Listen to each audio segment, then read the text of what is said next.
Shalin's Kitchen Art. ഇന്ന് ഞാൻ പരിചയപ്പെടുത്തുന്നത് കാരമൽ റൈസ് പുഡിംഗ് ആണ്. എല്ലാവരും ട്രൈ ചെയ്ത് നോക്കുക. നിങ്ങൾക്ക് ഇഷ്ടപ്പെട്ടെങ്കിൽ ലൈക്ക് ചെയ്യാനും ഷെയർ ചെയ്യാനും സബ്സ്ക്രൈബ് ചെയ്യാനും സപ്പോർട്ട് ചെയ്യാനും മറക്കരുത്. തൊട്ടടുത്തുള്ള ബെൽ ഐക്കൺ പ്രസ് ചെയ്താലേ ഇനി ഞാൻ അടുത്തിടുന്ന വീഡിയോയുടെ നോട്ടിഫിക്കേഷൻ കിട്ടുകയുള്ളൂ. സ്റ്റീൽ ബൗളിലേക്ക് അല്പം നെയ്യ് ഒഴിക്കാം. ഓയിലും യൂസ് ചെയ്യാവുന്നതാണ്. ഇനി ഇത് നമുക്ക് നന്നായിട്ട് ഒന്ന് ഗ്രീസ് ചെയ്യാം. എല്ലാ സൈഡിലേക്കും നന്നായിട്ട് ഒന്ന് തേച്ച് പിടിപ്പിക്കണം. ഇപ്പോൾ നന്നായിട്ട് ഗ്രീസ് ചെയ്തെടുത്തിട്ടുണ്ട്. ഇനി നമുക്ക് മാറ്റി വെക്കാം. പാനിലേക്ക് 4 ടേബിൾ സ്പൂൺ പഞ്ചസാര ചേർക്കാം. ഇനി അതിലേക്ക് 2 ടേബിൾ സ്പൂൺ വെള്ളം ഒഴിക്കാം. ഇനി ഇത് ഒരു മീഡിയം ഫ്ലെയിമിലിട്ട് നന്നായിട്ട് ഒന്ന് മെൽറ്റാക്കി എടുക്കാം. ഹൈ ഫ്ലെയിമിൽ ഇടരുത്, ലോ ടു മീഡിയം ഫ്ലെയിമിൽ ഇട്ട് വേണം നമുക്ക് ഇത് മെൽറ്റ് ചെയ്തെടുക്കാനായിട്ട്. ഏകദേശം ഒരു 3-4 മിനിറ്റ് വേണ്ടി വരും.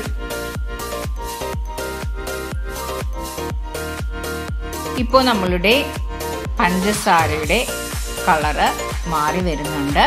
നമുക്ക് ഒരു കാരമൽ സിറപ്പായി കിട്ടുന്നുണ്ട്. ഇപ്പോൾ കാരമലൈസ് ആയിട്ടുണ്ട് ഷുഗർ. ഇനി നമുക്കിത് മാറ്റി വയ്ക്കാം. നമ്മൾ നേരത്തെ ഗ്രീസ് ചെയ്ത് വെച്ച ബൗളിലേക്ക് ഈ കാരമൽ സിറപ്പ് ഒഴിച്ചു കൊടുക്കാം. എല്ലാ സൈഡിലേക്കും നന്നായിട്ട് സ്പ്രെഡ് ചെയ്ത് നമുക്കിത് മാറ്റി വയ്ക്കാം. ബൗളിലേക്ക് 5 ടേബിൾ സ്പൂൺ അരിപ്പൊടി എടുക്കാം. പത്തിരി ഇടിയപ്പ പൊടിയാണ് എടുത്തിരിക്കുന്നത്. ഇനി അതിലേക്ക് 1/2 കപ്പ് തിളപ്പിച്ച് ആറിയ പാലൊഴിക്കാം. നന്നായിട്ട് ഒന്ന് മിക്സ് ചെയ്യാം. ഒട്ടും കട്ടയൊന്നും പാടില്ല.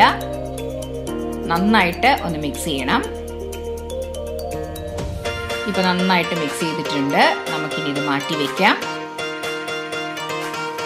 പാനിലേക്ക് 1/2 ലിറ്റർ പാലൊഴിക്കാം.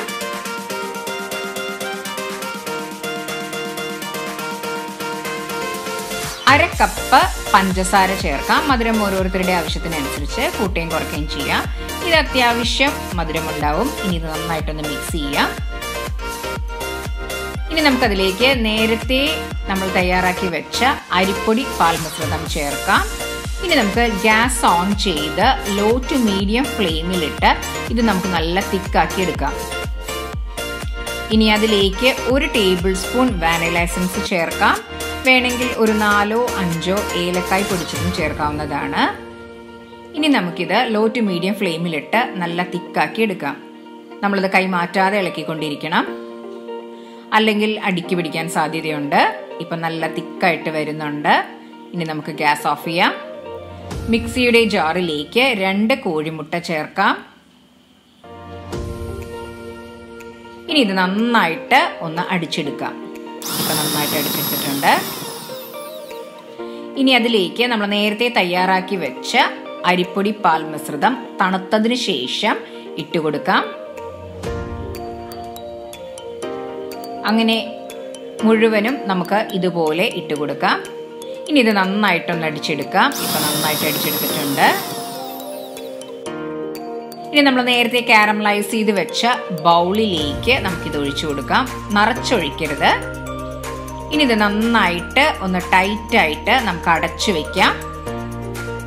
പ്രഷർ കുക്കറിൽ അത്യാവശ്യം വെള്ളം ഒഴിച്ച് ഇതുപോലെ ഒരു സ്റ്റാൻഡ് ഇറക്കി വെച്ച് നമുക്ക് ഈ സ്റ്റീൽ ബൗൾ ഇറക്കി വെക്കാം. നന്നായിട്ട് അമർത്തി മൂടി വെക്കണം. ഇനി നമുക്ക് ലോ ടു മീഡിയം ഫ്ലെയിമിലിട്ട് 6-7 വിസിൽ വരുത്താം. ഇപ്പോൾ ഒരു 7 വിസിൽ വന്നിട്ടുണ്ട്. ഇനി നമുക്കിത് തുറന്ന് നോക്കാം തണുത്തതിന് ശേഷം. ഇപ്പോൾ ടൂത്ത് പിക്ക് വെച്ച് കുത്തി നോക്കിയപ്പോൾ കറക്റ്റ് പാകമാണ്. വേണമെങ്കിൽ ഒരു 2-3 വിസിൽ കൂടുതൽ വേണ്ടി വരും. ഇപ്പോൾ നമ്മളുടെ കാരമൽ റൈസ് പുഡിംഗ് റെഡി ആയിട്ടുണ്ട്. എല്ലാവരും ട്രൈ ചെയ്ത് നോക്കുക. ഇത് കാണുമ്പോൾ തന്നെ അറിയാം, വളരെ സോഫ്റ്റ് ആയിട്ടുള്ള ഒരു ടെക്സ്ചറാണിത്.